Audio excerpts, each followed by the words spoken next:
Thanks again for the comments, and somebody has asked for the background to the hacking. Well, the hacking problem resulted in the Levinson inquiry, and that exposed the fact that there were private investigators, so shady characters, and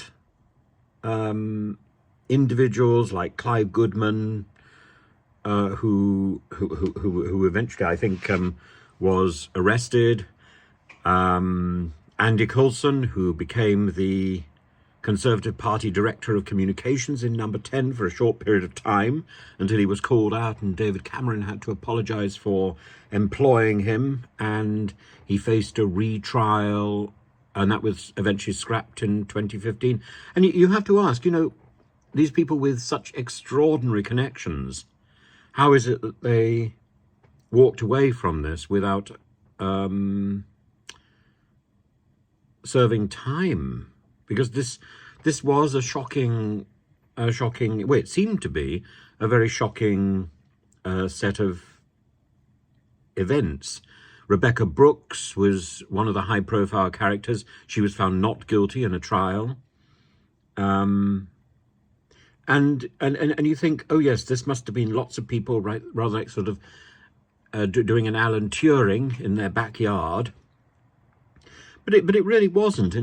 In the day, you got your mobile phone or your device for leaving voice messages, and you rang it up from a public call box.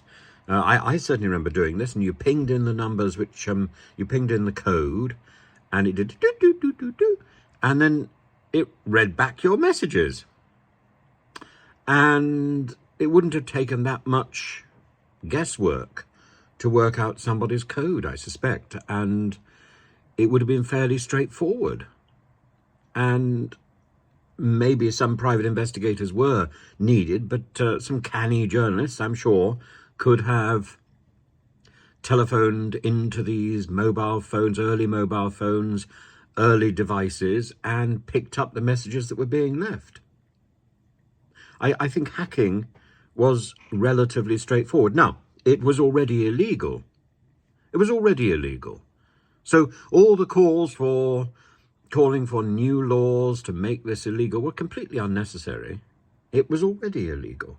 This was an invasion of privacy, and although we don't have very good privacy laws in the UK, we have some.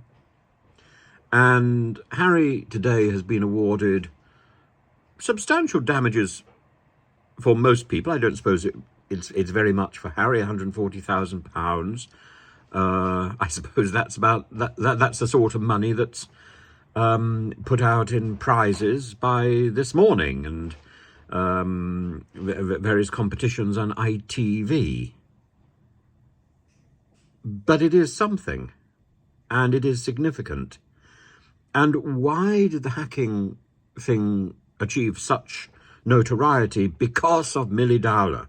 And she was murdered, and the journalists flocking around like sort of vultures, or rather like those characters who flock around the bed of the French lady who dies in Zorba, and Zorba pushes them away when the lady revives, and they're all gathered around the bed in black.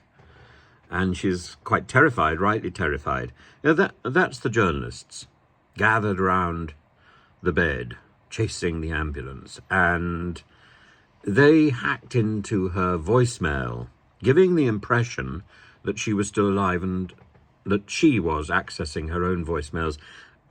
This suggested to both the family and to the police that she was alive, and it queered the police investigation. And I think it's that, most importantly, that fired the horror for this hacking fest. This thing where people were guessing people's PIN codes and were getting into the messages, and The Mirror Group was all over it. News of the World, Sunday Express, and I think it was considered routine in Fleet Street to hack.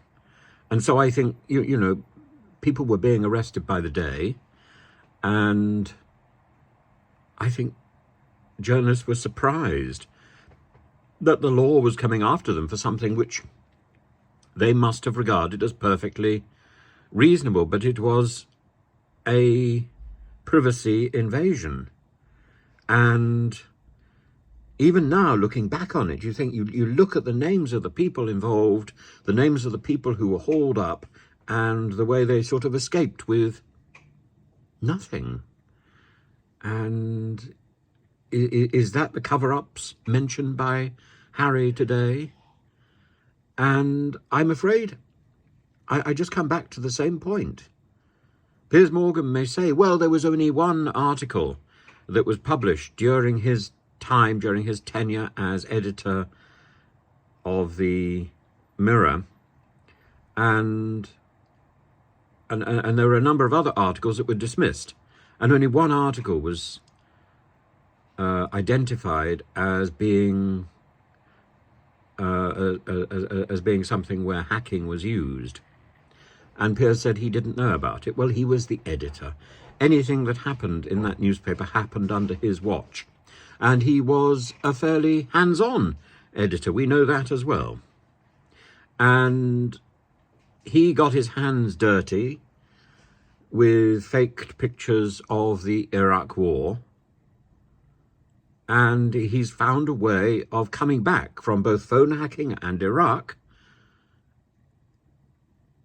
looking holier than thou, and the saviour of the royal family. No, the only thing he's saving is old Brussels sprouts, and he's pinned them on his front door. That's the only thing he's saving. And it is disgraceful. I'm sure he's a very charming, affable individual, but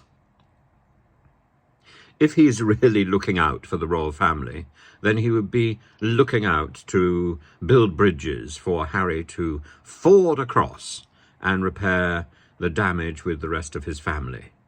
Instead, he's setting little fires, and he's taking pot shots, and he's thoroughly enjoying his second lease of life in the media spotlight. It's all about Piers. It's not about what good he can do. It's all about Piers. I don't buy any of it. Do you?